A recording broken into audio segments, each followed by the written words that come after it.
Bollywood star couples Aishwarya Roy, Abhishek Bachchan పలు సినిమాల్లో కలిసి నటించారు. ఈ క్రమంలోనే ప్రేమించుకున్న వీరిద్దరూ పెద్దల సమక్షంలో పెళ్లి చేసుకుని ఒక్కటయ్యారు. వీరికి ఆరాధ్య అనే కూతురు కూడా ఉంది. గత కొద్ది కాలంగా ఈ జంట దూరంగా ఉంటున్నట్లు, త్వరలో విడాకులు తీసుకోబోతున్నట్లు నెట్టింట వార్తలు వైరల్ అవుతున్న విషయం తెలిసిందే. అయితే వీటిపై ఇప్పటికీ క్లారిటీ రాలేదు. కానీ ఐశ్వర్య, అభిషేక్ల విడాకుల ఇష్యూ ఎప్పటికప్పుడు హాట్ టాపిక్ అవుతూనే ఉంది. ఇందులో భాగంగా మరోసారి వీరి విడాకుల ఇష్యూ తెరపైకి వచ్చింది. ఇటీవల దుబాయ్లో జరిగిన గ్లోబల్ ఉమెన్స్ ఫారం ఈవెంట్లో ఐశ్వర్య రాయ్ పాల్గొంది. ఆమె స్టేజ్ మీదకి వచ్చే క్రమంలో బ్యాక్ సైడ్ స్క్రీన్పై ఐశ్వర్య రాయ్ అనే పేరును మెన్షన్ చేశారు. దీంతో ఐశ్వర్య పేరు చివర బచ్చన్ లేకపోవడంతో బాలీవుడ్లో మరోసారి వీరి విడాకుల ఇష్యూ హాట్ టాపిక్ అయింది.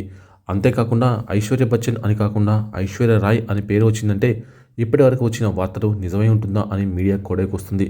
మరి దీనిపై ఐశ్వర్య కానీ బచ్చన్ ఫ్యామిలీ కానీ ఏమైనా స్పందిస్తుందా లేదా అనేది వేచి చూడాల్సి ఉంది.